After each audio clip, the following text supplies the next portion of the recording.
तो कुछ ऐसी चीज़ें हैं जो बच्चों को पता नहीं होती, कभी कभी नए बच्चों को पता नहीं होती, कभी कुछ पुराने बच्चों को पता नहीं होती। तो कंप्यूटर जैसे कि आपका एक सब्जेक्ट होता है कंप्यूटर फंडामेंटल, उसमें क्या होता है कंप्यूटर के सारे पार्ट्स के बारे में उसमें जानकारी होती है। जो आप डीसी पीजीडीसी करते हैं तो फर्स्ट सेमेस्टर में एक सब्जेक्ट होता है, सबसे पहला एग्जाम उसी का होता है कंप्यूटर फंडामेंटल। तो फंडामेंटल में सारे पार्ट्स के बारे में जानकारी दी होती है। कंप्यूटर में हार्ड डिस्क, रैम, मदरबोर्ड ये क्या होते हैं, किस तरह के होते हैं, क्या काम करते हैं, और कंप्यूटर के सारे जनरेशन स्टार्टिंग से अभी तक क्या करना वो सब अपन बिल्कुल स्टार्टिंग समझ रहे हैं। सबसे पहले कंप्यूटर ऑन करने के तरीके समझ रहे हैं।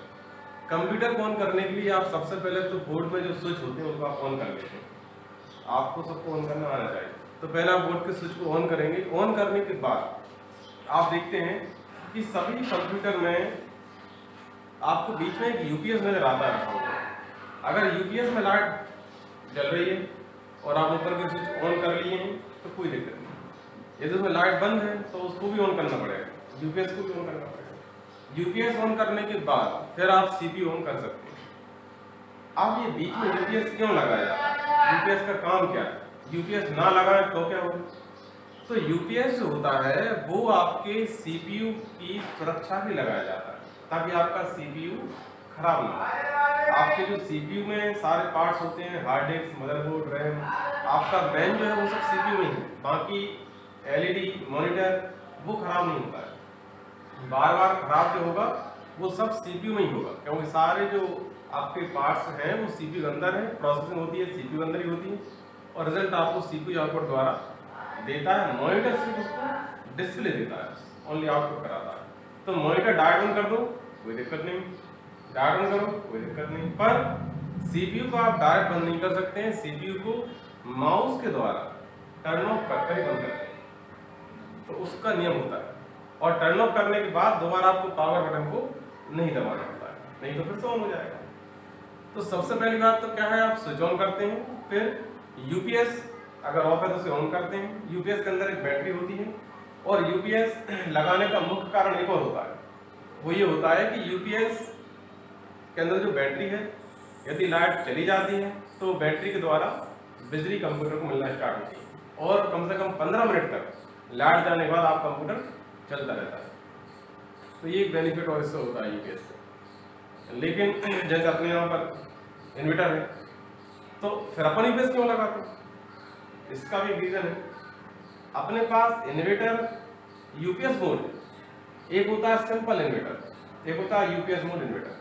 सिंपल क्या होता है, जिसमें लाइट बंद होती है और चालू होती है। जैसे लाइट चली जाती है तो लाइट सिर्फ 1 सेकंड के लिए बंद होकर चालू हो जाती है, वो इन्वर्टर काम होता है।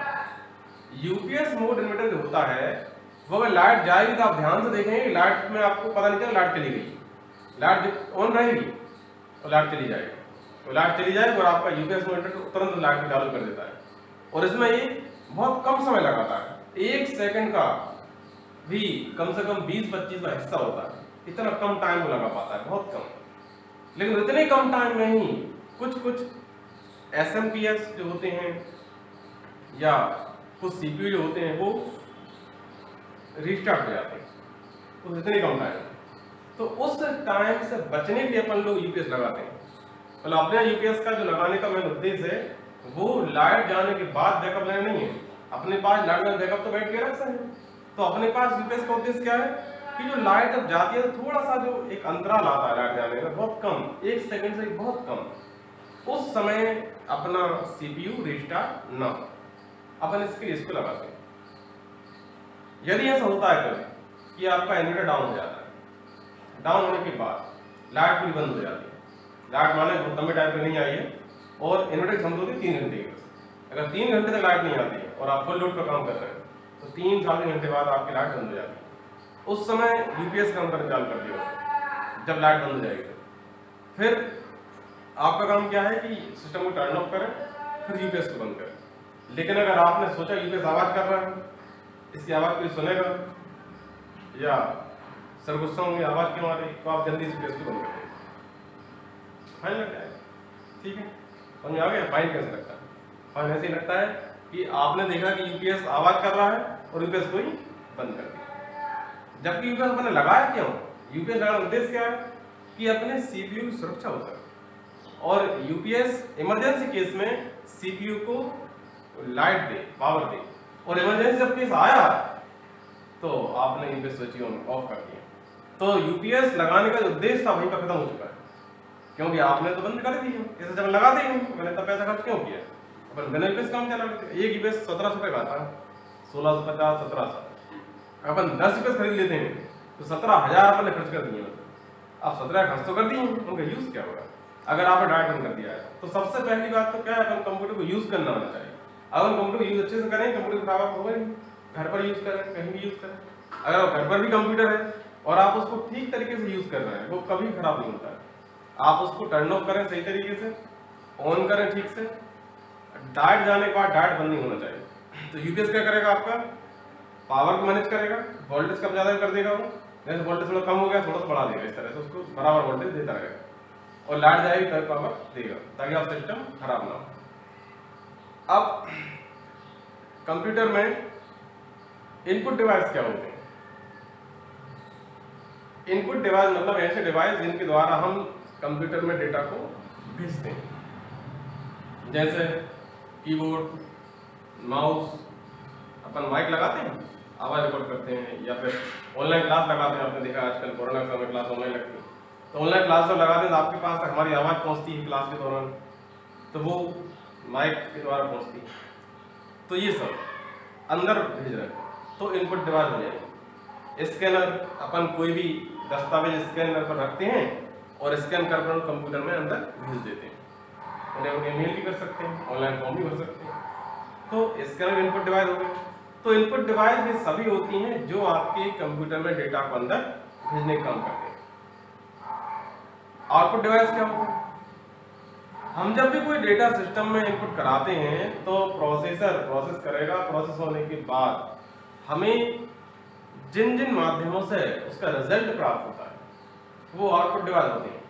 जैसे हमने कीबोर्ड से लिख दिया AJAY, अगर टाइप किया, अंदर प्रोसेस हुई, और हम मॉनिटर पर आ जाए AJAY टाइप ऊपर दिखने लग गया। तो यहाँ पर हमें रिजल्ट कहाँ से मिला? हमें रिजल्ट मिला मॉनिटर से। तो यहाँ पर आउटपुट डिवाइस क्या हो गया? मॉनिटर हो गया। हमने कोई सॉन्ग प्ले कर दिया, तो सॉन्ग जो प्ले करेंगे तो उसका साउंड में आएगा, वो कहाँ से आएगा? स्पीकर से आएगा। तो हमें यहाँ पर रिजल्ट कहाँ से मिला? स्पीकर से मिल गया। तो यहाँ पर स्पीकर आपका आउटपुट डिवाइस हो गया। अब अपन ने कोई दस्तावेज टाइप किया और प्रिंट आउट निकालना, कंट्रोल P और एंटर। अपन ने कंट्रोल P और एंटर जैसे किया, प्रिंट आउट निकला। और प्रिंट आउट किससे निकला? यहाँ रिजल्ट हमें कहाँ से मिला? प्रिंटर से मिला। तो आउटपुट डिवाइस प्रिंटर हो गया। तो ये सब वो सभी आउटपुट डिवाइस होते हैं जिन डिवाइसों के माध्यम से हम अपने डेटा जो इनपुट कराते हैं या सूचना पर अंदर भेजते हैं, उसका रिजल्ट हमें जो प्राप्त होता है, वो रिजल्ट जिन माध्यमों से, जिन डिवाइसों से प्राप्त हो रहा है, वो सभी डिवाइस आउटपुट डिवाइस कहलाती है। ठीक है, तो इनपुट डिवाइस और आउटपुट डिवाइस क्लियर हो गए। अब कंप्यूटर में क्या होता है, जब भी हम कंप्यूटर को यूज करते हैं तो यूज करने से पहले कंप्यूटर में विंडो होना अनिवार्य होती है। विंडो ऑपरेटिंग सिस्टम होता है जो अपन को सॉफ्टवेयर और यूजर, अपन लोग यूजर होते हैं, सिस्टम को यूज कर रहे हैं, तो अपने और सॉफ्टवेयर के बीच में तालमेल बनाने के लिए एक ऑपरेटिंग सिस्टम चाहिए होता है कंप्यूटर में, तो वो विंडो होती है। आपने देखा होगा किसी कंप्यूटर विंडो 8.1 होती है, किसी में 9, किसी में विंडो 10 होती है, किसी में और भी हो सकता है, होता है। तो ये विंडो के अलग अलग संस्करण, हम जिस विंडो को यूज करना चाहते हैं उसे अपन यूज करते हैं। जैसा आप देख रहे हैं कि माखनलाल चतुर्वेदी यूनिवर्सिटी में बच्चे DC PhD करते हैं, तो उनके सिलेबस में विंडो 8.1 है। तो अनिवार्य क्या है कि सब में आप 8.1 पर प्रैक्टिस कर लें। तो 8.1 या दूसरी विंडो में अंतर क्या है? अंतर थोड़ा सा होता है। बाकी आप जो विंडो यूज करेंगे तो आपको ऑप्शन जैसे आपको एग्जाम में लिखना है वैसे ही मिल जाएंगे, सेम टू सेम, तो आपको रिवाइज करने में दिक्कत नहीं आएगी। तो विंडो के बाद अगला काम आता है सॉफ्टवेयर का। अपन यहाँ पर क्या क्या सीखेंगे क्लास में। अब क्लास में सीखना होता है सबसे पहले तो कंप्यूटर में जो पुरानी विंडो है उसको फॉर्मेट कैसे करेंगे। कभी विंडो करप्ट हो जाती है, फॉर्मेट कैसे करते हैं, इंस्टॉल कैसे करते हैं, सॉफ्टवेयर कैसे इंस्टॉल करते हैं, ये सारी चीज़ें हमको सीखना होती है। तो अपन ये सभी ऑफलाइन क्लास में सीखेंगे, ऑनलाइन क्लास में अपन नहीं सीखेंगे, अपन ऑफलाइन क्लास में सीखेंगे। ये सब चीज़ें ऑफलाइन क्लास में समझ में आ पाती हैं, तो अपन सभी चीज़ें ऑफलाइन क्लास में इस समय में आप आएंगे, इस समय पर सीख ले करेंगे। तो इसमें क्या होगा कि अपन सिस्टम में पहले स्टार्ट में अपन सॉफ्टवेयर डालना सीखने, क्योंकि सॉफ्टवेयर जो है डालने में समय बहुत कम लगता है और सिंपल काम, आप जल्दी सीख जाएंगे सॉफ्टवेयर इंस्टॉल करना। और सॉफ्टवेयर संबंधी समस्याएं ही ज़्यादा आती हैं कंप्यूटर, कभी MS ऑफिस नहीं है, कभी फोटोशॉप नहीं है, कभी डेली नहीं है, तो ये सारे सॉफ्टवेयर इंस्टॉल करना सीखने में बहुत कम टाइम लगता है और बड़ी आसानी सीख भी सकते हैं। और आपके घर के कंप्यूटर में आप पेन ड्राइव के द्वारा इंस्टॉल भी कर सकते हैं। तो बेनिफिट है कि आपको बार बार एक एक सॉफ्टवेयर के लिए परेशान नहीं होना पड़ता, मैकेनिक के पास नहीं जाना पड़ेगा, उस मैकेनिक को नहीं बुलाना पड़ेगा, ये समस्या आपकी बच जाएगी, टाइम बच जाएगा। तो अपन सबसे पहले सीखेंगे अगली क्लास में, यानी कल अपन सीखेंगे सॉफ्टवेयर को इंस्टॉल करते कैसे। सॉफ्टवेयर इंस्टॉल करना अपन इस क्लास में सीखेंगे, विंडो फॉर्मेट करना, विंडो इंस्टॉल करना, सिस्टम का कोई पार्ट्स खराब हो जाता है, RAM, hard disk, CMOS battery या अदर कोई पार्ट्स, तो उस पार्ट्स को अपन चेंज कैसे करते हैं। जैसा आप नया लेकर आएंगे मार्केट से और पुराना हटाकर नया आप खुद लगा लेंगे, तो इससे आपका कुछ पैसा बच जाता है। दूसरी बात, सिस्टम को असेंबल कैसे करते हैं, मतलब आपने जैसे कि आपके अपने हिसाब से आपको सिस्टम तैयार करना है, आप एक सिस्टम तैयार करना चाहते हैं और आपकी पसंद के अनुसार तैयार करना चाहते हैं। तो आपने एक कैबिनेट लिया, मदरबोर्ड कौन सी कंपनी का यूज़ करना है वो आपने लिया, हार्ड डिस्क कौन सी, कितने GB कितने TB की लेना है वो आपने ली। GB जो होता है उससे बड़ा TB होता है, टेराबाइट, GB गीगाबाइट होता है। तो जैसा आपने हार्ड डिस्क ले ली, कैसी रैम यूज़ करना है वो आपने ली, तो अपने हिसाब से आप सामान लेते हैं और आप उसमें सब लगा लेते हैं। तो वो क्या कहलाता है, ये असेंबल करना कहलाता है। मतलब खुद के अपन पसंद के अनुसार अपन जो जो सामान हमें यूजफुल है अपन उतने उसमें सब लगा लेते हैं अपने हिसाब से, जिस कंपनी का लेना कंपनी का लगा लेते हैं, असेंबल हो जाएगा। और ब्रांडेड क्या होता है, ब्रांडेड का मतलब ये होता है वो एक कंपनी का होता है, उसका सारा सामान एक कंपनी का ही होता है। जैसा आप यहाँ पर देखेंगे, कुछ आपको पतले CPU दिखते होंगे नीचे, कुछ LG के होंगे, कुछ एसर वगैरह होंगे, इस तरह से कुछ होंगे, वो ब्रांडेड होते हैं, जो हैवी होते हैं, उठाएंगे तो देखने में छोटे होते हैं पर उठाएंगे तो वजन काफ़ी ज़्यादा होता है। ब्रांडेड जो होते हैं वो थोड़ी सी महंगे आते हैं, कीमत में बहुत ज़्यादा हो जाती है। असेंबल की कीमत थोड़ी सी कम होती है, तो ये अंतर होता है ब्रांडेड में और असेंबल। ब्रांडेड देखने में अलग दिख जाएगा आपके लिए और असेंबल इस तरह से आपको अलग दिख जाएगा। तो आप लैब में देखेंगे, लैब में इस तरह आपका सिस्टम जो है वो पतले वाल दिखाई देंगे, ब्रांडेड। तो इसमें आपने देखा कि सिस्टम में अपन क्या क्या सीखेंगे। इसके बाद अगली चीज अपन सीखेंगे इसमें ड्राइवर कैसे डालते हैं। ड्राइवर क्या होती है, जैसे कंप्यूटर में आपको साउंड चाहिए तो उसके लिए साउंड ड्राइवर चाहिए पड़ेगा, प्रिंटर इंस्टॉल करना है तो प्रिंटर का ड्राइवर चाहिए होगा। तो हर एक चीज़ के अलग ड्राइवर होते हैं। एक ड्राइवर की मदरबोर्ड की CD आपके जब आप सिस्टम परचेस करते हैं तो नया सिस्टम परचेस करते समय उसका CD भी आती है, उसे बोलते हैं मदरबोर्ड की CD। उस मदरबोर्ड की CD में सारे मदरबोर्ड से संबंधित ड्राइवर होते हैं जो हमें समय पर इंस्टॉल करना पड़ेगा। जैसे अपन सिस्टम फॉर्मेट करेंगे ना, तो फॉर्मेट करने के बाद कुछ ड्राइवर तो विंडो खुद ले लेते हैं, कुछ ड्राइवर हमें इंस्टॉल करना पड़ते हैं CD के माध्यम से। लैंड ड्राइवर इंस्टॉल नहीं करेंगे तो इंटरनेट नहीं चलेगा, लैंड ड्राइवर करेंगे एथरनेट जो होता है फिर इंटरनेट चलना स्टार्ट हो जाता है। और साउंड ड्राइवर नहीं करते, साउंड नहीं चलता, उसे साउंड चलेगा ड्राइवर इंस्टॉल करने के बाद। ये सारी चीज़ कैसे ये अपन सब कुछ समझ लेंगे ड्राइवर इंस्टॉल करना। इसके बाद अगला काम होता है आपका नेटवर्किंग। नेटवर्किंग मतलब क्या होता है, नेटवर्किंग मतलब होता है कि अपन अपने कंप्यूटर से कोई डेटा अन्य कंप्यूटर में भेजना चाहते हैं और हमें पेन ड्राइव का यूज नहीं करना, मेल का यूज नहीं करना, लेकिन डेटा भेजना है, इसे बोलते हैं नेटवर्किंग करना। अब पेन ड्राइव यूज क्यों नहीं करना, टाइम वेस्ट होगा। पेन ड्राइव लगाएंगे, पेन ड्राइव में कॉपी पेस्ट करेंगे, फिर दूसरे में जाएंगे वहां पेन ड्राइव लगाएंगे, फिर कॉपी पेस्ट करेंगे, कितना टाइम वेस्ट होगा। एक बार कॉपी पेस्ट पेन ड्राइव किया, फिर पेन ड्राइव कॉपी और पेस्ट सिस्टम में किया, डबल हो गया।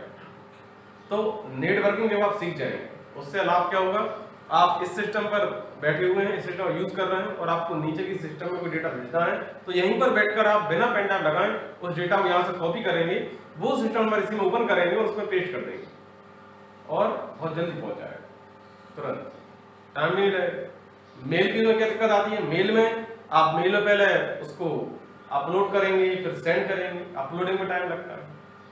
अपने यहाँ पर स्पीड नेट की वैसे 200 Mbps से भी ज़्यादा है, लेकिन अगर कहीं पर ना हो तो किसी का 2 Mbps होती है, 4 होती है, 10 होती है, 20 होती है, अपने स्पीड पर ज़्यादा होती है 200 Mbps, अपन तो जल्दी कर देंगे, लेकिन कहीं और नहीं हो पाएगा। लेकिन जो नेटवर्किंग होती है, अगर आपकी नेट की स्पीड 2 Mbps भी है तब भी आप डेटा बहुत स्पीडली भेज देंगे, तो ये लाभ है नेटवर्किंग करने का। तो उसमें नेट से कोई ज़्यादा दिक्कत नहीं है। अगर आपका नेटवर्किंग है, आपने खुद का नेटवर्क बनाया हुआ है ऑलरेडी, तो फिर आपका इंटरनेट नहीं भी चल रहा होगा तब भी आप डेटा भेज देंगे।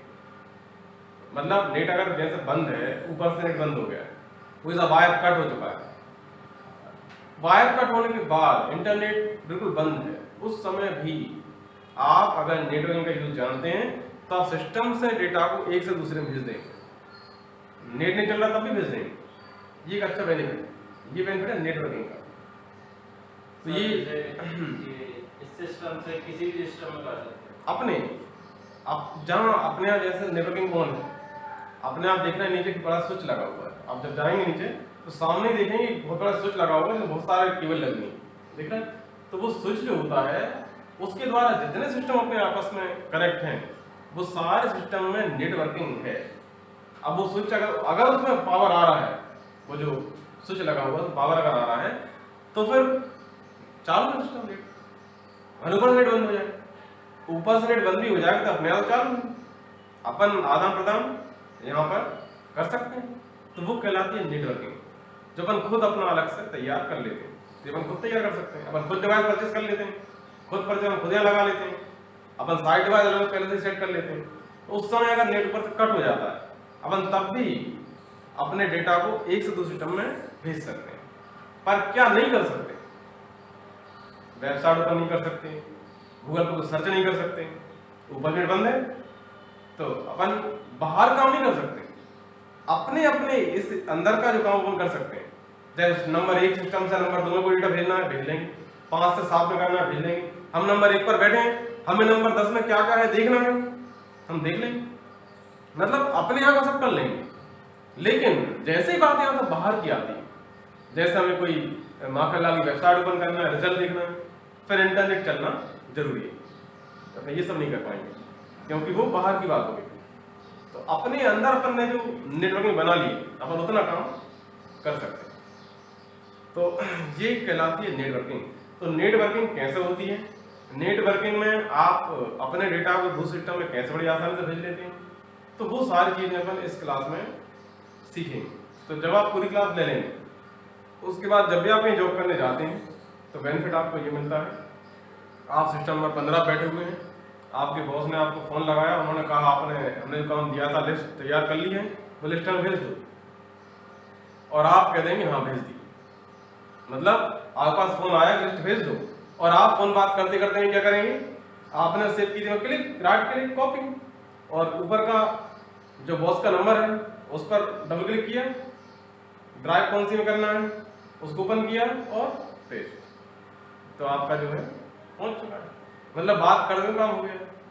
ये नहीं होता तो फिर आप ईमेल आईडी टाइप करते, पहले अपलोड करते हैं, फाइल अटैच करते पहले उसमें ईमेल पर, फिर सेंड करते हैं, उसमें आपको 2 मिनट का टाइम लग जाता अटैच करने में, सेंड करने में, क्योंकि आप खुद का मेल खोलना पड़ता पहले, आप फिर मेल आईडी टाइप करना पड़ती, फिर आप अटैच करते फिर सेंड करते। लेकिन इसमें कुछ नहीं करना पड़ा, कॉपी और पेस्ट, इतना ही। अगर दोबारा फोन आता है, आपने यहाँ पर 250 रुपये लिख दिया है, 25 होना चाहिए, आप फौरन खोलेंगे फाइल, 0 हटा देंगे, कंट्रोल-S कर देंगे, बस 25 हो गया, मतलब कोई दिक्कत ही नहीं आएगी। उस सिस्टम में आपने अपने सिस्टम में उस सिस्टम की ड्राइव में से ही वो डाटा खोल लिया और उसमें करेक्शन कर दिया, कोई दिक्कत नहीं, तुरंत कर सकते। तो समय की बहुत ज़्यादा बचत होती है। एडवांस आजकल जो काम होते हैं, जब आप जॉब करने जाते हैं तो वो एडवांस जो काम होते हैं इस तरह से ही होते हैं जिसमें समय की बचत। आजकल समय सबके पास बहुत कम होता है, जितने कम टाइम में डाटा हो जाए वो सब लोग करना चाहते हैं, तो वो अपन अभी क्रम से सीखेंगे। आज हमने जो आप बताया वो आपको ध्यान में रखना है। हमने आज बताया था कि यूपीएस क्या क्या काम होता है, यूपीएस करता क्या है, यूपीएस नहीं लगाएंगे तो क्या होगा, क्या हानि हो सकती है ना लगाने से, और अगर यूपीएस लगा हुआ है तो इसके क्या लाभ हो सकते हैं, हम आपसे क्वेश्चन अगली क्लास में पूछेंगे। दूसरी बात, इनपुट डिवाइस क्या होते हैं, आउटपुट डिवाइस क्या होती हैं, तो ये चीजें हम आपसे अगली क्लास में पूछेंगे। तो आप अगली क्लास में इनको समझ कर आना, देख कर आना, और फिर अपन आगे अगली क्लास में सीखेंगे सॉफ्टवेयर जो होते हैं वो किस तरह इंस्टॉल किए जाते हैं और आप कौन कौन सॉफ्टवेयर का यहाँ पर अभी यूज करते हैं डिप्लोमा करने के, वो अपन सब अगली क्लास में हम नोट भी करा देंगे आपके नाम सॉफ्टवेयर के नाम, तो नेक्स्ट क्लास में नोट कर लेंगे, ठीक है।